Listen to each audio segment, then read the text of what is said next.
अस्सलाम वालेकुम क्लास। आज हम ऑर्गेनाइजेशन बिहेवियर की क्लास में पढ़ेंगे प्रोसेस बेस्ड थेरीज। जैसा कि मैंने आपको पहले बताया था, लास्ट वाले लेक्चर में हमने पढ़ा था कि परफॉर्मेंस बेसिकली क्या होती है, परफॉर्मेंस किन चीज़ों पे डिपेंड करती है, मोटिवेशन होता है, आपकी और चीज़ें होती हैं। फिर हमने मोटिवेशन की आगे से डेफिनेशन पढ़ी थी, उसकी थेरीज पढ़ी थी। मैंने आपको बताया था कि 2 टाइप्स ऑफ थेरीज होती हैं, नीड बेस्ड होती हैं, प्रोसेस बेस्ड होती हैं, जिसमें से हमने नीड बेस्ड थेरीज जो हैं वो डिस्कस कर ली हुई हैं, ठीक है, लास्ट लेक्चर में। तो अब हम पढ़ेंगे प्रोसेस बेस्ड थेरीज के बारे में। प्रोसेस्ड बेस्ड थेरीज के बारे में जब हम पढ़ते हैं तो हमारे पास नंबर 1 पे आती है इक्विटी थेरी।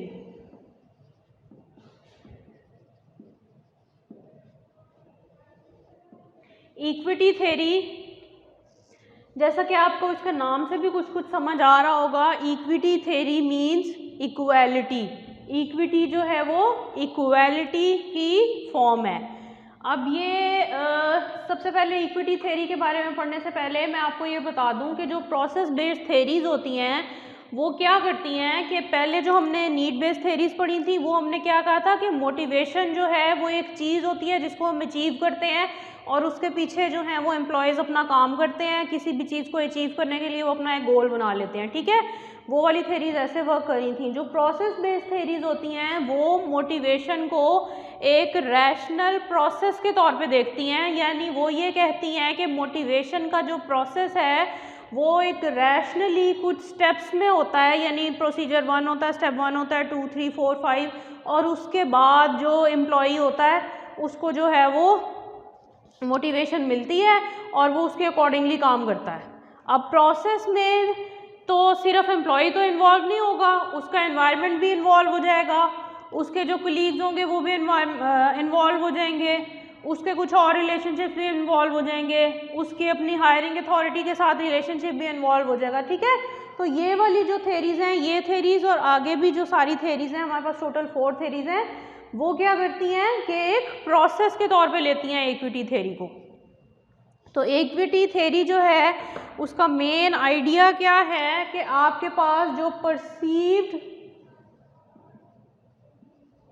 इक्विटी होती है वो एक मोटिवेटर के तौर पे काम करती है। परसीव्ड इक्विटी क्या होती है? आप समझें कि आप एक एम्प्लॉई हैं, ठीक है, आपको 30,000 मंथ जो है वो पे दी जा रही है, आपको आपकी ड्यूटी असाइन की गई है कि आपके पास प्रोजेक्ट्स आएंगे, आपने उनको रिव्यू करना है और आपने उनको आगे फॉरवर्ड करना है। आप 5 to 6 मंथ्स के लिए आप लास्ट 5 to 6 मंथ से वो जॉब कर रहे हैं, ठीक है। तो आपको अचानक से एक दिन पता चलता है कि आपकी कंपनी जो है वो सेम आपकी ही पोजीशन के साथ, आपकी ही जॉब डिस्क्रिप्शंस के साथ एक और पर्सन जो है वो हायर कर रही है। उसको कितना मंथली पे किया जाएगा? 40,000, जबकि उसके पास वो 5 to 6 का जो है वो मंथ का एक्सपीरियंस भी नहीं है। तो क्या होगा? आप डिमोटिवेटेड फील करेंगे। ऑब्वियसली आपको लगेगा कि मैं जो हूँ, मैं तो इतने अरसे से इतना सिंसियरली परफॉर्मेंस दे रहा हूँ और मेरी कंपनी जो है वो सेम पर्सन को हायर कर रही है, मेरे साथ ही पता नहीं वो पर्सन किस तरह का हो, किस तरह का ना हो, मुझे किस तरह का एनवायरनमेंट दे, हो सकता है मैं अपना काम सही करूँ ना करूँ, और ऊपर से उसकी पे भी ज़्यादा है, तो पता नहीं शायद मेरी कंपनी जो है वो मुझे फायर करना चाहती है, शायद ये लोग मेरे काम से सेटिस्फाई नहीं है, शायद ये मुझे किसी लो लेवल की जॉब पे ले जाएंगे, ठीक है। तो ये चीज़ आपको डिमोटिवेट कर देगी। यानी आपने एक रेफरेंट ढूंढा,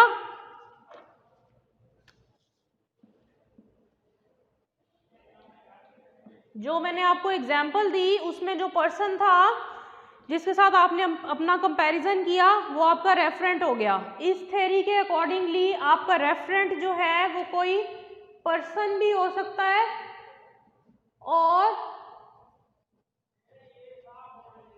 और ग्रुप ऑफ पर्सन भी हो सकता है, ठीक है। इसमें ये मेन कंसेप्ट है। और दूसरा कंसेप्ट इसमें क्या है कि आप जो है वो अपने इनपुट्स और आउटपुट, जब आप किसी रेफरेंस से अपने आप को कंपेयर करते हैं परसीव्ड इक्विटी कैलकुलेट करने के लिए, तो आप क्या करते हैं? आप इनपुट एंड आउटपुट, या फिर इसको आप आउटकम भी कह सकते हैं, इसको मैच करते हैं। जो मैंने आपको एग्जाम्पल दी उसमें एक एम्प्लॉई ने एक दूसरे एम्प्लॉई से, जो कि अभी हायर नहीं किया गया था, या आप फर्ज कर लें कि हायर कर लिया गया है और उसको 1 to 2 डेज गुजर गए हैं, उसके साथ कंपैरिजन किया, ठीक है। तो जिसके साथ कंपैरिजन किया वो रेफरेंट हो गया, और इनपुट और आउटपुट कंपैरिजन किए। उसने कहा कि मैं इतना वर्क करता हूँ और उसके अगेंस्ट मेरी कंपनी मुझे इतना जो है वो पे करती है। उसका जो वर्क हुआ वो उसका इनपुट हो गया, और उसको जो पे मिली या उसके साथ जो इंसेंटिव मिले वो उसका आउटपुट हो गया। इक्विटी थ्योरी इन बेसिक कंसेप्ट्स पे वर्क करती है, यानी आप एक रेफरेंट के अगेंस्ट अपने इनपुट्स और आउटपुट्स को या आउटकम्स को मैच करते हैं, और इन मैचिंग प्रोसीजर से इस चीज़ को मैच करके आप परसीव्ड इक्विटी बनाते हैं।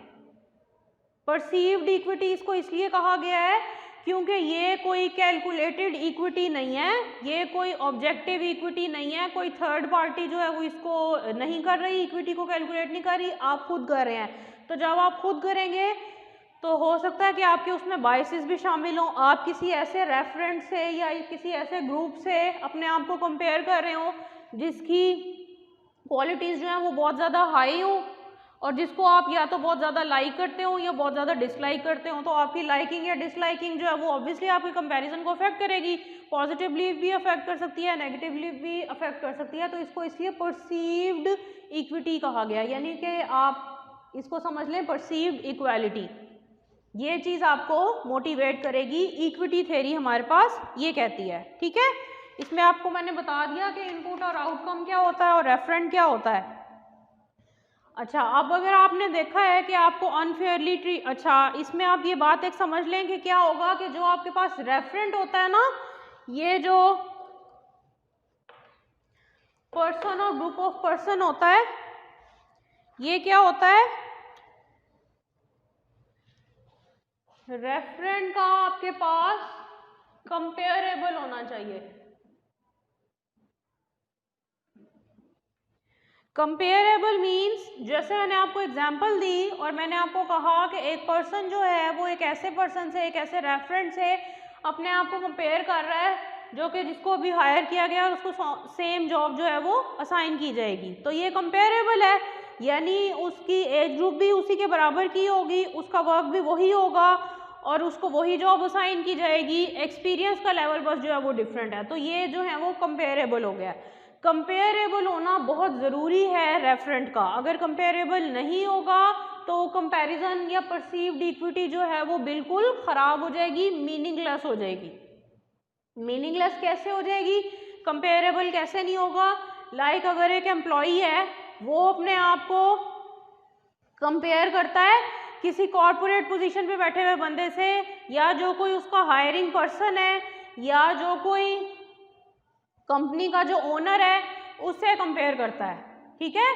तो अब कंपनी के ओनर की तो बिल्कुल एक डिफरेंट कैरेक्टरिस्टिक्स होंगी, ठीक है, उसकी पे डिफरेंट होगी, उसकी जॉब डिस्क्रिप्शन डिफरेंट होगी, वो उस सारे प्रोसीजर से गुजर चुका हुआ है और वो बहुत हाई पोजीशन पे चला गया है, तो उसका तो जाहिर है कि वो उसकी एट्रीब्यूशंस डिफरेंट होंगी, उसके वर्किंग आवर्स कम होंगे क्योंकि वो बिल्कुल अपर अथॉरिटी पे है, ठीक है, और वो सबको जो है वो जज कर रहा है, उनके वर्क को देख रहा है, उनके अप्रेजल्स बना रहा है। तो रेफरेंट को डिटर्मिन करने के लिए कंपेरेबल कैरेक्टरिस्टिक होना बहुत ज़रूरी है, ठीक है जी। अब आप क्या करते हैं कि रिएक्शंस टू अनफेयरनेस, जब आप देखते हैं कि आपको अनफेयरली ट्रीट किया गया है तो आप क्या करते हैं, आपके कुछ रिस्पॉन्सेज होते हैं परसीव्ड इक्विटी की बेस पे, जो आपने अनफेयरनेस कैलकुलेट की होती है ना, उसके आपके पास कुछ रिस्पॉन्सेज होते हैं, पोटेंशियल रिस्पॉन्सेज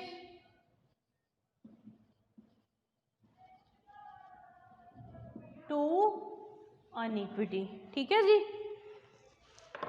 नंबर 1 पे आपके पास आ जाता है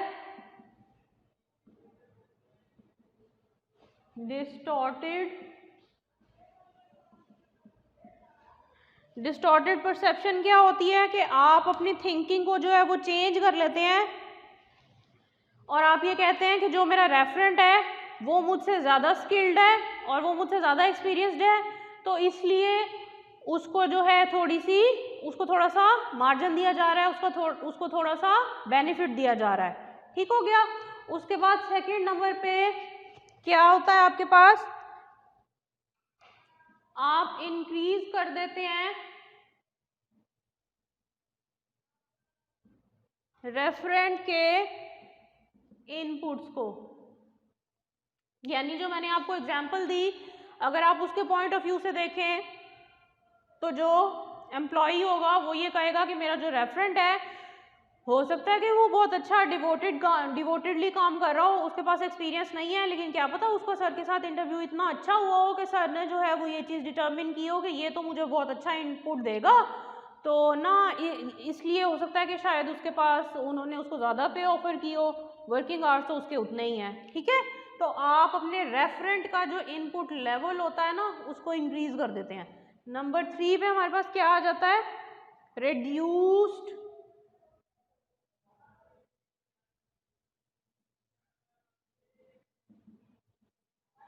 ओन इनपुट। ये पॉइंट नंबर 2 की ही फर्दर एक्सटेंशन है। यानी आप क्या करेंगे कि रेफरेंट का जो इनपुट होगा उसको इंक्रीज कर देंगे और अपना जो इनपुट होगा उसको डिक्रीज कर देंगे। अपनी एग्जांपल की तरफ जो मैं आपको दे रही हूँ उसके हिसाब से अगर आप देखें तो क्या होगा कि वो जो एम्प्लॉई है वो कहेगा कि न्यू एम्प्लॉई जो है वो, मैं तो इधर थोड़ा सा पुराना हो गया हूँ, तो क्या पता मैं अच्छा वर्क ना कर सकता हूँ, मुझे जॉब की टेंशन होती है, मुझे स्ट्रेस होता है, जॉब बर्नआउट होता है, तो मैं इसलिए अच्छा परफॉर्म नहीं कर सकता। तो वो तो अच्छा परफॉर्म कर रहा है, तो वो अच्छा परफॉर्म कर रहा होगा, उसमें पोटेंशियल देखा गया, तो इसलिए उसको अच्छी जो है वो सैलरी ऑफर की गई है। यानी आप अपना जो इनपुट लेवल होगा ना उसको जो है वो डिक्रीज कर देंगे। नंबर 4 पे आता है इंक्रीज ऑन आउटकम्स।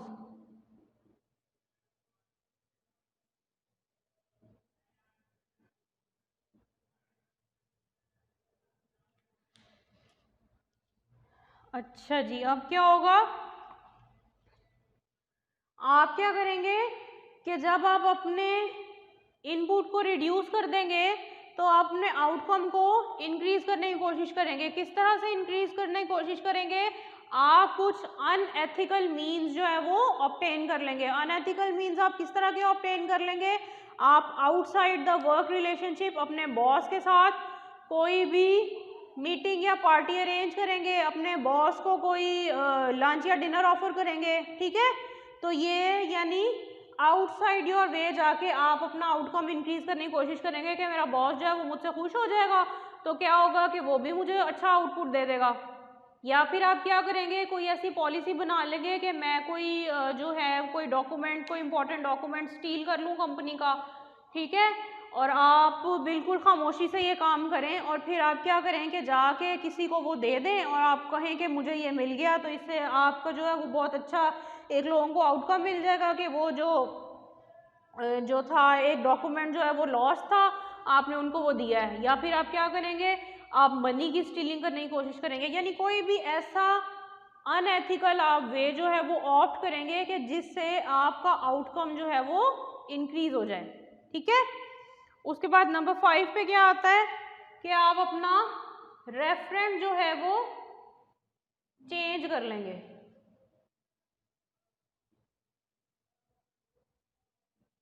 यानी जैसे मैंने आपको एग्जांपल दी कि ऑलरेडी वर्किंग जो पर्सन है वो एक न्यू एम्प्लॉय से अपना कंपैरिजन कर रहा है, तो इस पॉइंट को फॉलो करते हुए जो ऑलरेडी वर्किंग पर्सन है वो क्या करेगा कि न्यू एम्प्लॉय को जो है वो छोड़ देगा। वो कहेगा कि वो ये तो न्यू एम्प्लॉय है, तो मेरा इसके साथ क्या कंपैरिजन, मैं तो ऑलरेडी वर्क कर रहा हूँ। वो ऑर्गेनाइजेशन में से, वर्क सेटिंग में से कोई और ऐसा बंदा उठाएगा कि जो ऑलरेडी उसके साथ ही वर्क कर रहा होगा, तो वो उसको अपना रेफरेंट बना लेगा। ठीक है, इस थ्योरी में रेफरेंट का होना बहुत ज़रूरी है। आप ये नहीं कह सकते कि रेफरेंट नहीं होगा। ये थ्योरी जो है वो बेसिकली वर्क ही रेफरेंस के जो है वो कंसेप्ट पे कर रही है, तो इसमें रेफरेंट का होना ज़रूरी है। चेंज रेफरेंट की चीज़ को फॉलो करके हो सकता है कि वो वाला रेफरेंट भी जो है वो पर्सन को सही ना लगे, तो वो तीसरी दफ़ा भी अपना रेफरेंस चेंज कर लेगा, फोर्थ पॉइंट पे भी कर लेगा, क्योंकि ये थ्योरी जो है वो बेसिकली वर्क ही रेफरेंस के फिनोमेना पे कर रही है। नंबर 6 पे हमारे पास आता है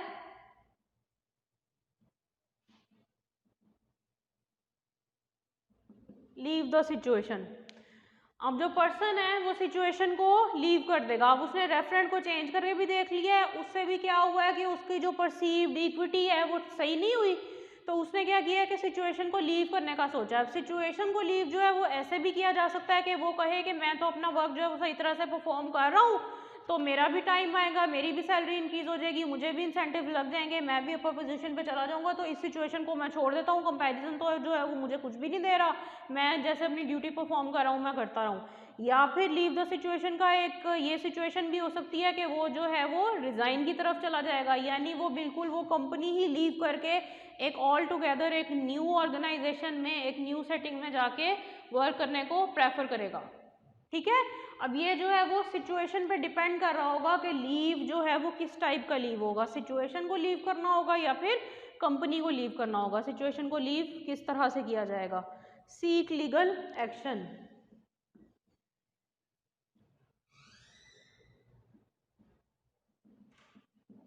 सीक लीगल एक्शन कैसे होगा कि जो पर्सन है जो अपनी परसीव्ड इक्विटी को चेक कर रहा है वो क्या करेगा, वो किसी और जो उसके मैनेजर्स हैं या जो कंपनी का ऑर्गेनाइजेशन का जो ओनर है या जो हायरिंग अथॉरिटीज़ हैं उनकी भी जो अपर लेवल की कोई अथॉरिटी है उनकी तरफ जाएगा, कोई प्रॉपर लेजिस्लेशन जो है वो ढूंढेगा, किसी कोई पुलिस को बीच में इन्वॉल्व कर लेगा या कोई और ऐसा कोई अपने लिए लॉयर हायर कर लेगा जो उसको लीगली सपोर्ट करेगा और वो लीगली एक कोर्ट के थ्रू इस चीज़ के लिए फाइट करेगा कि मुझे जो है वो इक्वल राइट्स नहीं दिए जा रहे, मेरी इक्विटी सही नहीं रखी जा रही, मुझे बैलेंस नहीं किया जा रहा, तो मेरी इस चीज़ को देखा जाए। ठीक है,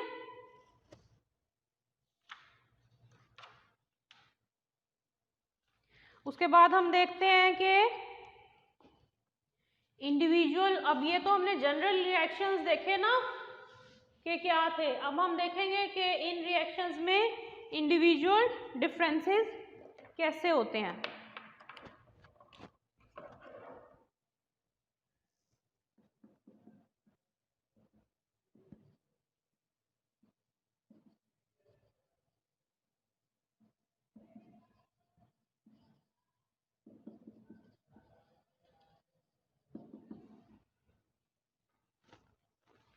इंडिविजुअल डिफरेंसेस क्या होते हैं कि वो इक्विटी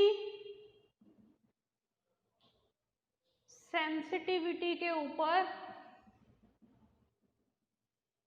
बेस कर रहे होते हैं। इक्विटी सेंसिटिविटी हमारे पास क्या होती है, ये एक पर्सनल ट्रेट होता है जो कि बताता है डिफरेंट रिएक्शंस टू इनइक्विटी, यानी equity sensitivity person to person very करने वाली एक ऐसी चीज़ है जो कि रिएक्शंस ऑफ इक्विटी बताता है। जो मैंने आपको रेफरेंट की और वो सारी एग्जांपल दी इक्विटी सेंसिटिविटी के अकॉर्डिंगली, वो उसको देखेगा कि मुझे अपनी इक्विटी को कैसे देखना है। जो सारे मैंने आपको पहले पॉइंट्स बताए थे कि लीगल एक्शन होगा, वो अपना रेफरेंट चेंज कर लेगा, इनपुट आउटपुट को चेंज कर लेगा, ठीक है, तो वो उसके रिएक्शंस जो हैं वो इक्विटी सेंसिटिविटी पे डिपेंड करेंगे कि उसकी कितनी सेंसिटिविटी है कितनी नहीं है, यानी वो उसका ट्रेट होगा कि जो उसको डिफरेंट बनाएगा कंपैरिजन करने में।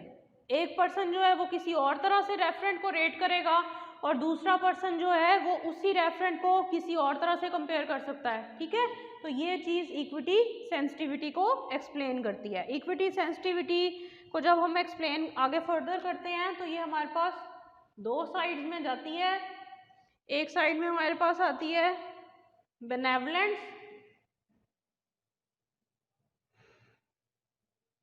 और दूसरी साइड में हमारे पास आते हैं एंटाइटल्ड्स। बेनेवलेंट्स वो लोग होते हैं जो कि अपना काम जो है वो सही तरह से करते रहते हैं, दूसरों को बेनेवलेंस देते रहते हैं, बेनिफिट देते रहते हैं, फ़ायदा देते रहते हैं इरिस्पेक्टिव ऑफ द आउटकम। ठीक है, चाहे उनको आउटकम में उतने पोटेंशियल का बेनिफिट मिले या फिर ना मिले। जबकि जो एंटाइटल्ड होते हैं वो क्या करते हैं कि वो ये कहते हैं कि दूसरे पर्सन को मेरे साथ फेयर ही रहना चाहिए, दूसरे पर्सन को मुझे जो है वो बेनिफिट ही देना चाहिए, चाहे मैं किसी को बेनिफिट दूं या फिर ना दूं, या अगर मैं दूं तो मैं बहुत ज़्यादा दूं, मैं बहुत कम दूं और दूसरा जो है वो मुझे बहुत ज़्यादा दे। यानी ये जो है वो गिविंग के प्रिंसिपल को फॉलो करते हैं और ये टेकिंग या फिर रिसीविंग के प्रिंसिपल को फॉलो करते हैं। ठीक है, अब हम क्या करते हैं कि इसमें हम डिस्ट्रीब्यूटिव जस्टिस का एक कंसेप्ट होता है उसको देख लेते हैं कि वो क्या होता है। इक्विटी की और इनइक्विटी की जब हम बात करते हैं तो हमारे पास एक कंसेप्ट होता है डिस्ट्रीब्यूटिव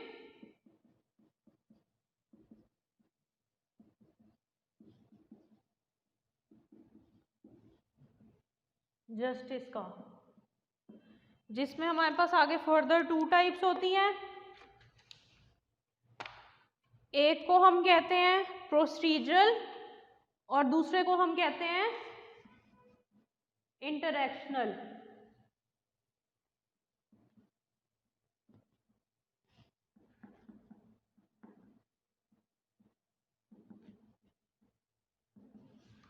प्रोसीजरल जस्टिस क्या होता है? The degree to which fair decision making procedures are used to arrive at a decision। यानी प्रोसीजरल जस्टिस जो है वो जस्टिस मेकिंग के प्रोसीजर की बेस को फॉलो कर रहा होता है, प्रोसीजर की बेस पे चल रहा होता है। ठीक है, जैसे कि आप इसके नेम से भी देख सकते हैं प्रोसीजरल जस्टिस, यानी एक एम्प्लॉई है उसको उसका मैनेजर या उसका कोलीग जो है वो एक दिन बताता है कि तुम्हारी जो है वो प्रमोशन होने लगी है, तो ना कंपनी ने ना तुम्हें बहुत अच्छा जो है वो उन्होंने तुम्हारी प्रोफाइल देखी है तो तुमने बहुत अच्छा वर्क किया हुआ है, तो बाकी एम्प्लॉयज़ की निस्बत ना इस दफ़ा जो है वो सिर्फ तुम्हें इंसेंटिव मिल रहा है। ठीक है, तो वो ऑब्वियसली बहुत हैप्पी होगा, बहुत मोटिवेटेड फील करेगा। तो ये क्या है, ये एक प्रोसीजरल जस्टिस है, यानी उसको बताया गया है कि जी कंपनी ने एक खास प्रोसीजर के तहत सब एम्प्लॉयज़ की जो है वो अप्रेजल बनाई है, उसमें से आपने विन किया है तो इसलिए आपको जो है वो इंसेंटिव दिया जाएगा या आपकी कोई पे जो है वो ज़्यादा कर दी जाएगी, आपको प्रमोशन दी जाएगी या आपका कुछ ऐसे किया जाएगा। ठीक है, तो ये प्रोसीजर की बेस पे हो रहा है। इंटरैक्शनल जस्टिस जो है वो क्या होता है, वो प्रोसीजर को जो है वो नहीं देख रहा होता, वो किस चीज़ को फॉलो कर रहा होता है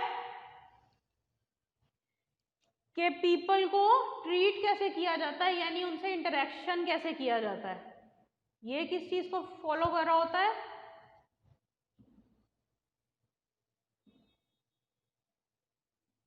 ट्रीटमेंट ऑफ पीपल।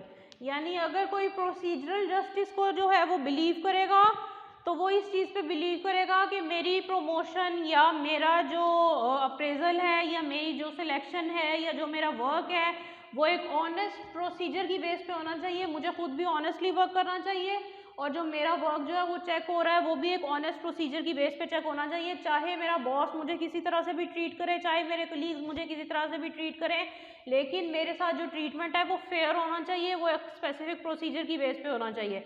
उस फेयर ट्रीटमेंट के लिए मेरे बॉस को अगर कभी मेरे साथ सख्ती भी करनी पड़े तो इट्स ओके। ठीक है, इंटरैक्शनल जस्टिस में क्या होगा कि एक पर्सन जो है वो ये बिलीव करेगा कि मुझे अच्छी तरह से ट्रीट किया जाए, मुझे काइंड ट्रीटमेंट दिया जाए, मुझे एज अ पर्सन एक अच्छा पर्सन समझा जाए, अब चाहे इसके लिए कोई प्रोसीजर जो है वो फॉलो किया जाए या फिर ना किया जाए। ठीक है, तो ये बेसिकली दो इंडिविजुअल ट्रेड्स हैं। एक ही कंपनी में कुछ लोग जो हैं वो प्रोसीजरल जस्टिस को भी फॉलो कर रहे होते हैं, कुछ लोग इंटरैक्शनल जस्टिस को भी फॉलो कर रहे होते हैं, कुछ एट अ टाइम ही इन दोनों को भी फॉलो कर रहे होते हैं। सिचुएशन टू सिचुएशन जो है वो डिफरेंस भी क्रिएट हो जाता है। ठीक है, मैंने आपको मेन कंसेप्ट बता दिया कि किस तरह से होता है। आगे हम बात करते हैं थ्योरी नंबर 2 की तरफ आते हैं। ये सारे कंसेप्ट थे हमारे पास इक्विटी थ्योरी के। अब हम सेकंड नंबर ऑफ थ्योरी पे आते हैं।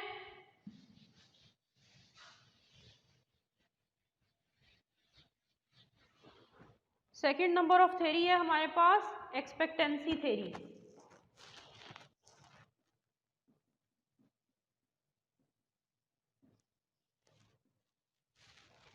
एक्सपेक्टेंसी थ्योरी हमारे पास क्या कहती है कि लोग जो हैं वो मोटिवेटेड कैसे फील करते हैं, क्योंकि ये सब प्रोसेस बेस्ड थ्योरीज हैं, वो भी एक प्रोसेस बेस्ड थ्योरी थी इक्विटी थ्योरी भी, एक्सपेक्टेंसी थ्योरी भी एक प्रोसेस बेस्ड थ्योरी है, तो ये भी एक प्रोसेस की बेस पे चलती है। ये हमें क्या कहती है कि इंडिविजुअल्स जो हैं वो 3 कंसेप्ट्स या फिर 3 क्वेश्चंस के तौर पे जो हैं वो प्रोसीजर्स को देखते हैं और इस पे चलते हैं। ये थ्योरी क्या कहती है कि एक हमारे पास एक्सपेक्टेंसी होती है, दूसरे नंबर पे हमारे पास इंस्ट्रूमेंटैलिटी होती है,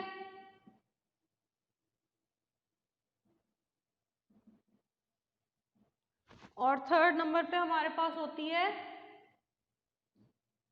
वेलेंस। एक पर्सन इन तीनों को कैसे लेके चलता है, फर्स्ट करेंगे वो सोचता है कि जो मैं डेली लाइफ परफॉर्म कर रहा हूँ, डेली लाइफ की जो मेरी एक्टिविटी है वो क्या लीड करेगी मेरी हाई परफॉर्मेंस की तरफ। ये उसकी एक्सपेक्टेशन है, ठीक है। ऑल्दो ये एक क्वेश्चन है जो वो अपने आप से पूछ रहा है, लेकिन ये उसकी एक एक्सपेक्टेशन को शो कर रहा है। यानी अगर उसका आंसर जो है वो पॉजिटिव होगा कि हाँ ये चीज़ मेरी सक्सेस की तरफ लीड करेगी, तो वो उसकी पॉजिटिव एक्सपेक्टेंसी हो जाएगी। अगर वो कहेगा कि नहीं मैं सही वर्क नहीं कर रहा हूँ, मुझे अपना वर्क जो है वो अच्छा बनाना चाहिए, ये चीज़ मेरी अच्छी मोटिवेशन को शो नहीं कर रही, मेरी परफॉर्मेंस अच्छी नहीं है, तो उसकी एक्सपेक्टेशन क्या होगी, नेगेटिव हो जाएगी, एक्सपेक्टेंसी नेगेटिव हो जाएगी, लेकिन ये चीज़ भी उसको मोटिवेट ही करेगी। सेकंड नंबर पे क्या होता है, इंस्ट्रूमेंटैलिटी क्या होती है, will performance lead to outcome.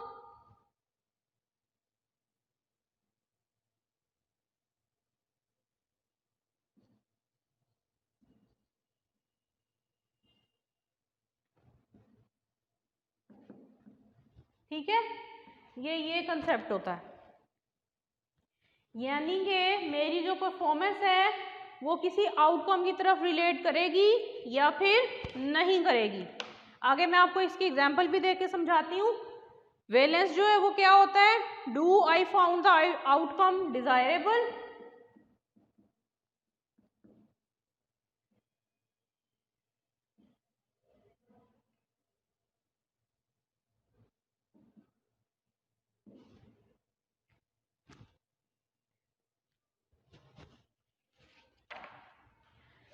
अच्छा, अब जो हमारा फर्स्ट क्वेश्चन था वो हमारी एक्सपेक्टेंसी को शो कर रहा था, हमारा सेकंड क्वेश्चन हमारी इंस्ट्रूमेंटैलिटी को शो कर रहा था, हमारा थर्ड क्वेश्चन हमारी वेलेंस को शो कर रहा था।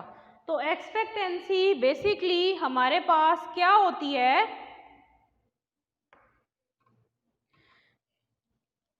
whether the person believes that high level of efforts will lead to outcomes of interest।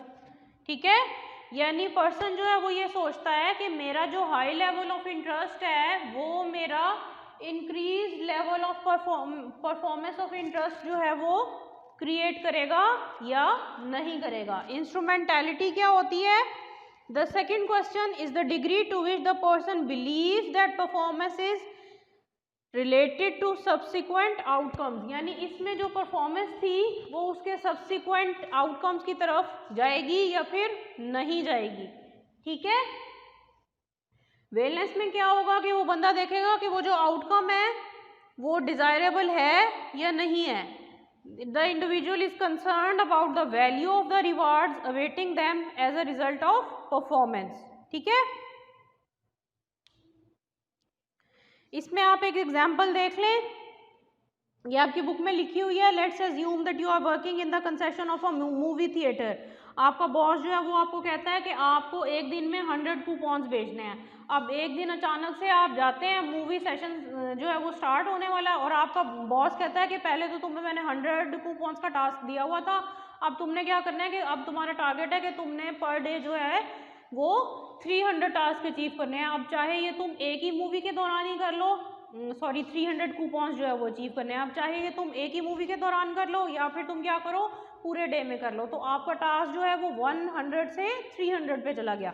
तो आपकी बुक में इसको कैसे एक्सप्लेन किया गया है कि आप एक्सपेक्टेंसी के अकॉर्डिंगली इसको कैसे देखेंगे कि क्या मैं रियली इस नंबर को अचीव कर लूँगा। इंस्ट्रूमेंटेलिटी में क्या होगा कि आप कहेंगे कि अगर मैं इस नंबर को अचीव कर लूँगा तो क्या मेरा बॉस इस बेस पे मुझे इंसेंटिव देगा या मेरी पे बढ़ाएगा या मुझे कोई ख़ास जो है वो कैबिन बना दिया जाएगा कूपन सेल करने के लिए, या मुझे हर मूवी के लिए अलग अलग जो है वो मेरी भी एडवर्टीजमेंट की जाएगी, या कोई मूवी में मेरा भी क्लिप जो है वो शामिल कर दिया जाएगा। और थर्ड क्वेश्चन जो है वो आप किस तरह लेंगे कि क्या जो मेरी जो है मुझे इसका जो रिज़ल्ट दिया जाएगा वो मेरे लिए डिज़ायरेबल होगा, यानी ये तो नहीं होगा कि सिर्फ 1 या 2 सेंट जो है वो मेरी पे इंक्रीज़ कर दी जाएगी। मतलब क्या अगर मेरी पे इंक्रीज़ होगी तो इतनी अच्छी इंक्रीज़ होगी कि जिससे मैं मोटिवेटेड फील करूँगा। ठीक है, तो ये 3 चीज़ें जो हैं ये इस तरह से हमारे पास वर्क करती हैं। उसके बाद एक्सपेक्टेंसी जो परसेप्शंस होती हैं उनको इन्फ्लुएंस कैसे किया जा सकता है कि एम्प्लॉयज़ जो है वो हमेशा ये बात बिलीव नहीं करते कि उनकी एफर्ट्स जो हैं वो हाई परफॉर्मेंस को लीड करती हैं। फर्स्ट इसकी रीज़न क्या हो सकती है कि उनके पास कोई ज़रूरी स्किल्स ना हो। सेकंड उनकी रीज़न क्या हो सकती है कि उनकी अपने बॉस से ना बनती हो। ठीक है, या फिर उनको ये समटाइम्स लगता हो कि मेरा बॉस जो है वो मेरी तरफ बायस्ड बिहेवियर शो करता है और मेरे जो बाकी जो जैसे हमने पिछली वाली थ्योरी में पढ़ा जो रेफरेंट्स हैं उनके साथ मेरा बॉस अच्छी तरह बिहेव करता है, या जब मेरा बॉस मेरे से बात करता है तो उसका बिहेवियर जो है वो मेरे काम पे होता है और दूसरों की तरफ जब वो बात करता है तो वो उनकी ड्रेसिंग को ज़्यादा जो है वो फॉलो करता है, उनके बात करने के वे को ज़्यादा फॉलो करता है। ठीक है, तो इसके कुछ भी जो है वो रीजंस हो सकते हैं एक्सपेक्टेंसी के। इसी तरह इंस्ट्रूमेंटेलिटी के भी बहुत सारे रीजंस हो सकते हैं। इसमें सबसे पहले क्या होता है कि आप इसके बोनस का कंसेप्ट देखें, रिवॉर्ड सिस्टम का कंसेप्ट देखें। ठीक है, कि आप किसी भी कंपनी की जब इंस्ट्रूमेंटेलिटी चेक कर रहे होते हैं, जब आप अपने थॉट की बेस पे भी जब इंस्ट्रूमेंटेलिटी चेक कर रहे होते हैं तो आप ये देखें कि मेरी कंपनी जो है वो रिवॉर्ड सिस्टम कैसे बना रही है, मेरी कंपनी किस तरह के रिवॉर्ड सिस्टम को काम कर रही है। रिवॉर्ड सिस्टम जो है वो कंपनी टू कंपनी डिफर कर सकता है, या फिर अगर आपकी कंपनी के कुछ ऐसे रूल्स हैं कि जो आपके जो बॉसेस हैं वो एक ग्रुप की फॉर्म में है, आपका एक सिंगल पर्सन नहीं है, तो एक पर्सन का जो आपके एक बॉस का रिवॉर्ड सिस्टम है वो और होगा, उसका बिहेवियर एम्प्लॉयज़ की तरफ डील करने का और होगा, दूसरे बॉस का और होगा। लेकिन जब वो एक ग्रुप की फॉर्म में काम करेंगे तो उनकी इंस्ट्रूमेंटेलिटी और हो जाएगी। ठीक है, क्योंकि वो सब एक दूसरे को इन्फ्लुएंस कर रहे होंगे। इसी तरह हमारी जो वेलेंस है वो क्या करती है, अगर उनको रिवॉर्ड जो है वो अट्रैक्टिव लगेंगे तो ही वो फर्स्ट स्टेज पे अच्छी एक्सपेक्टेंसी को डील करेंगे। किस तरह, जैसे मैंने आपको कूपन वाली एग्जांपल दी, अगर एक फर्स्ट टाइम में अगर कोई भी मैनेजर अपने एम्प्लॉय को क्या करता है कि उसको वो एक कोई कैबिन बना देता है और उसको फिर कहता है कि तुम 300 का जो है मुझे टारगेट अचीव कर दो, तो क्या होगा कि अगली दफ़ा वो हो सकता है कि वो अपने जो पर्सन है उसका जो एम्प्लॉयर है या मैनेजर है या कोई भी उसकी अपर अथॉरिटी है उसके कहे बगैर ही वो समटाइम्स ज़्यादा कूपन सेल कर दे, या वो अपनी जो कस्टमर डीलिंग है वो उसको अच्छा कर ले, अगर उसको जो आउटकम है वो अच्छा लगेगा, यानी उसको कोई ऐसा रिवॉर्ड मिलेगा जो कि उसके किसी भी पर्सनालिटी ट्रेट को अट्रैक्ट कर रहा होगा, तो उसकी वर्क या उसका वर्क, उसकी परफॉर्मेंस, उसकी मोटिवेशन और भी ज़्यादा अच्छी हो जाएगी, एक्सपेक्टेड लेवल से भी ज़्यादा इंक्रीज़ कर जाएगी। ठीक है, उसके बाद हम लास्ट नंबर पे थ्योरी पढ़ते हैं, ये हमारे पास होती है रीइंफोर्समेंट थ्योरी।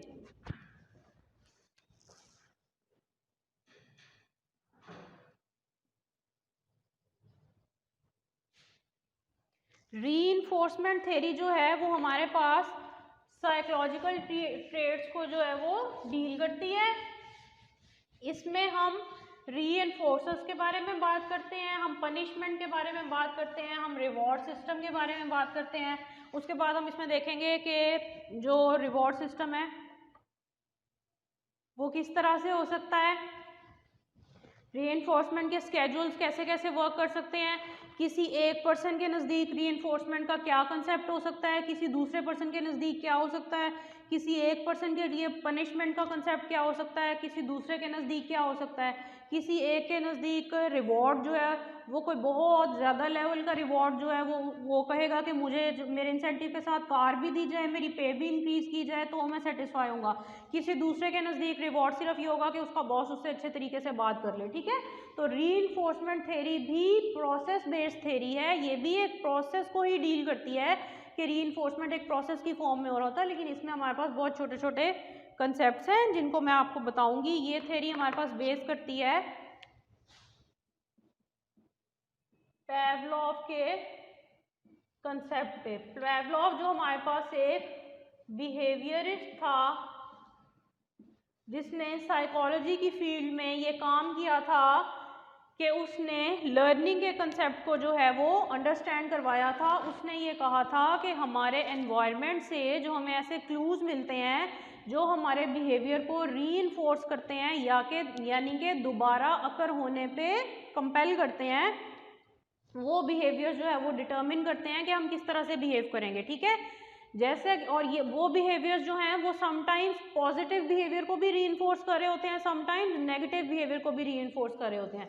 यानी अकॉर्डिंग टू रीइंफोर्समेंट थ्योरी आपका जो बिहेवियर का कंसिक्वेंस होता है पैवलोव के नज़दीक वो ये डिटर्मिन करता है कि आपका नेक्स्ट बिहेवियर कैसा होगा, ठीक है। जैसा कि ऑर्गेनाइजेशन सेटिंग से हट के आप एग्जांपल देखें कि एक छोटा बच्चा जो है जब उसको कोई भी चीज़ चाहिए होती है तो वो बहुत ज़्यादा नैगिंग या फिर वाइनिंग बिहेवियर शो करता है। अगर पेरेंट्स एक दफ़ा रेजिस्ट कर जाते हैं तो बच्चा ये सीख जाता है कि अगर मैं इस तरह से करूँगा तो मेरी बात नहीं मानी जाएगी। वो क्या कॉन्सिक्वेंस देखेगा कि मेरी बात नहीं मानी गई, तो उसका बिहेवियर जो है वो एक्सटेंशन की तरफ चला जाएगा, उसका बिहेवियर रीइंफोर्स नहीं होगा, उसको एनवायरनमेंट से नेगेटिव रीइंफोर्समेंट मिला है जिसने उसके कॉन्सिक्वेंस को दबा दिया है, सप्रेस कर दिया है। अगर एक दफ़ा पेरेंट जो है उसके नैगिंग बिहेवियर को मान लेगा, बच्चा अगर किसी भी चीज़ के लिए जिद कर रहा है, कोई टॉडलर है या बिल्कुल छोटी एज का बच्चा है या इवन टीनेजर भी है, ठीक है, तो क्या होगा कि अगर वो देख रहा है कि मेरा कोई एक पेरेंट या मेरे दोनों पेरेंट्स मुझे इस तरह का जो है वो कॉन्सिक्वेंस दे रहे हैं कि मैं नैगिंग बिहेवियर शो कर रहा हूँ तो ये मेरी बात मान रहे हैं, मैं लड़ झगड़ के या मैं मतलब कोई इस तरह की हैबिट शो करके या किसी बहन भाई से लड़ के या घर का माहौल ख़राब करके अपनी बात मनवा लेता हूँ, तो बच्चा नेक्स्ट टाइम भी वो बिहेवियर रिपीट करेगा। यानी एवरी टाइम जब बच्चे को अपनी बात मनवानी होगी तो वो वही नैगिंग बिहेवियर शो करेगा सो दैट उसकी बात मान ली जाए और ये चीज़ उसकी पर्सनैलिटी का पार्ट बन जाएगी। यानी कॉन्सिक्वेंस जो है इस थ्योरी के अकॉर्डिंग वो ये डिटर्मिन करता है कि आप किस तरह के बिहेवियर जो हैं वो आप में परमानेंट होंगे और किस तरह के बिहेवियर आप साइड पे निकाल देंगे। तो प्रोसेस बेस्ड थ्योरी की फॉर्म में भी ये थ्योरी इसी तरह से ही काम करती है। यानी ऑर्गेनाइजेशंस में जब एम्प्लॉयज़ रखे जाते हैं तो जिस तरह से उनके साथ बिहेव किया जाता है, उनके जिन जिन बिहेवियर्स को रीइंफोर्स किया जाता है वो ये डिटर्मिन करता है कि वो किस तरह का वर्क एनवायरनमेंट बनाते हैं। इसलिए आप ये देखें जैसे ये चीज़ ऐसे वर्क करती है कि जैसे एक बॉस है वो अपने सब एम्प्लॉय से डिफरेंट तरीके से बिहेव करता है। किसी एक एम्प्लॉय का क्या होगा कि अगर एक एम्प्लॉय सही बात भी करेगा तो उसका बॉस उसकी बात नहीं मानेगा, क्योंकि पहली दफ़ा ही कभी उसके बॉस ने उसके बारे में ये एक इम्प्रेशन ले लिया होगा कि ये तो सही वर्क नहीं करता और इसको तो बात करने की सेंस ही नहीं है, तो मैंने इसकी बात नहीं मानी। तो अब आइंदा जो है वो जितनी भी अच्छी या मीनिंगफुल बात करेगा, बॉस जो है उसने अपने माइंड में एक कंसेप्ट बनाया होगा तो वो उसको सही तरह से ट्रीट नहीं करेगा। इसके मुकाबले में क्या होगा कि कोई अगर ऐसा एम्प्लॉई है ये वो जो है वो एग्रेसिव बिहेवियर शो करेगा, ये वर्क एनवायरनमेंट ख़राब करने की कोशिश करेगा, तो वो बेशक गलत बात भी कर रहा होगा तो बॉस या फिर एम्प्लॉयर जो है वो उसकी बात मान लेगा। क्यों? क्योंकि वो ये कहेगा कि ये मेरा वर्क एनवायरनमेंट ख़राब करता है तो मैं इसकी बात मान लेता हूँ। तो ज़रूरी नहीं है कि पॉजिटिव बिहेवियर ही रीइंफोर्समेंट को डील करे, मेन चीज़ जो इस थ्योरी में है वो हमारे बिहेवियर का कंसीक्वेंस है। ठीक है जी, इसमें अब हम आगे देख लेते हैं कि हमारे पास रीइंफोर्समेंट इंटरवेंशंस जो हैं वो कौन कौन सी होती हैं। रीइंफोर्समेंट इंटरवेंशंस में जो हैं वो हमारे पास 4 टाइप के फिनोमिना वर्क करते हैं। 2 जो है वो हमारे पास बिहेवियर को डिजायर्ड बिहेवियर को इंक्रीज करते हैं। ठीक है, ये वाले टू। और सेकंड वाले टू जो हैं वो अनडिजायर्ड बिहेवियर को डिक्रीज करते हैं।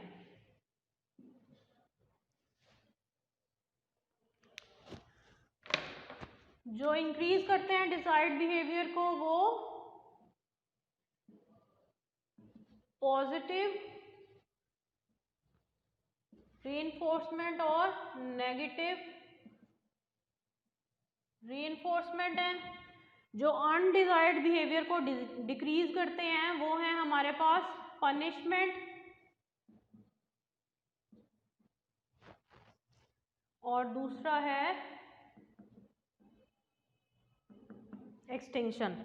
पॉजिटिव रीइंफोर्समेंट में क्या आप देख लें कि एक एम्प्लॉई है वो अपना वर्क बहुत अच्छे से करता है, तो उसका बॉस क्या करेगा कि उसको इंसेंटिव जो है वो थोड़ी जल्दी मिल जाएगा बाकी एम्प्लॉयज़ की निस्बत। तो ये चीज़ उसको क्या करेगी कि वो मज़ीद भी अच्छा वर्क करने की कोशिश करेगा, यानी उसका बॉस उससे डिज़ायर्ड बिहेवियर इंक्रीज़ करवा लेगा कि ये बंदा ज़्यादा अच्छा काम करे, मेरी कंपनी जो है वो ज़्यादा अच्छी तरह से ओवरऑल वर्क करे। जब उसको रीइंफोर्सर मिल जाएगा तो वो पर्सन क्या होगा, वो मज़ीद अच्छा वर्क करने की कोशिश करेगा, वो जितने टाइम पे आता था वो उससे भी ज़्यादा जल्दी आने लग जाएगा, वो और भी अच्छी तरह वर्क करेगा, वो अपना मैक्सिमम पोटेंशियल देगा। नेगेटिव रीइंफोर्समेंट क्या होती है कि किसी भी स्टिमुलस का रिमूव कर लेना डिजायर्ड बिहेवियर को जो है वो अचीव करने के लिए। ठीक है, जैसे एनवायरनमेंट में जो है वो कोई भी आउटसाइड फैक्टर जो है वो कोई नॉइस क्रिएट कर रहा था, तो बॉस ने एक दिन जाके देखा कि ये चीज़ जो है वो मेरे एम्प्लॉयज़ को डिस्टर्ब कर रही है, तो उसने जो है वो उनको अच्छा एनवायरनमेंट दे दिया। या फिर क्या था कि वो एनवायरनमेंट ज़्यादा सही नहीं था, अगर वेदर कंडीशन कोई ऐसी थी, गर्मी ज़्यादा थी तो उसने कोई कूलिंग सिस्टम प्रोवाइड कर दिया, ज़्यादा सर्दी थी तो कोई हीटिंग सिस्टम प्रोवाइड कर दिया। किस लिए किया, उसका बेसिक मोटिवेशन पीछे यही था कि मैंने इंक्रीज करवाना है डिजायर्ड बिहेवियर को। पनिशमेंट क्या है, पनिशमेंट ये है कि 2-3 दिन एक एम्प्लॉय जो है वो लेट आता है, तो उसका बॉस उसको एक दिन बुला के वार्निंग देता है कि आपने 2 से 3 दिन जो है वो आप लेट आए हैं, अगर आप मजीद एक दिन लेट आए तो क्या होगा कि आप फायर कर दिए जाएंगे।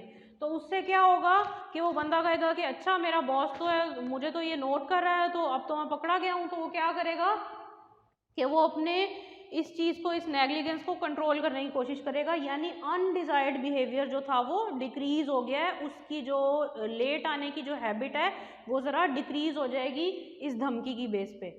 एक्सटिंक्शन जो है वो क्या है, अगर कोई पर्सन जो है वो नैगिंग बिहेवियर शो कर रहा है या बदतमीजी कर रहा है या कोई भी गलत किस्म का बिहेवियर शो कर रहा है, तो बॉस जो है वो उसको इग्नोर करेगा, इग्नोर करके वो देखेगा कि अगर ये बिहेवियर काम करता है तो सही है, वरना वो फिर पनिशमेंट की तरफ जाएगा। ठीक है, ये हमारे पास रीइंफोर्समेंट के बेसिक कंसेप्ट्स हैं। उसके बाद हमारे पास कुछ स्केड्यूल्स होते हैं, 2 तरह के स्केड्यूल्स होते हैं हमारे पास, एक फिक्स्ड रेशियो स्केड्यूल होता है, एक वेरिएबल होता है।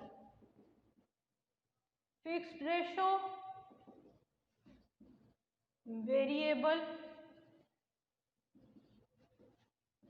फिक्स्ड रेशियो रीइंफोर्समेंट स्केड्यूल क्या होता है कि आपका बॉस जो है वो फर्ज करें कि ये पॉलिसी बना लेता है कि एवरी 6 मंथ्स जो है वो सब एम्प्लॉयज़ को इंसेंटिव्स लगेंगे और सब एम्प्लॉयज़ की जो है वो पे इंक्रीज की जाएगी।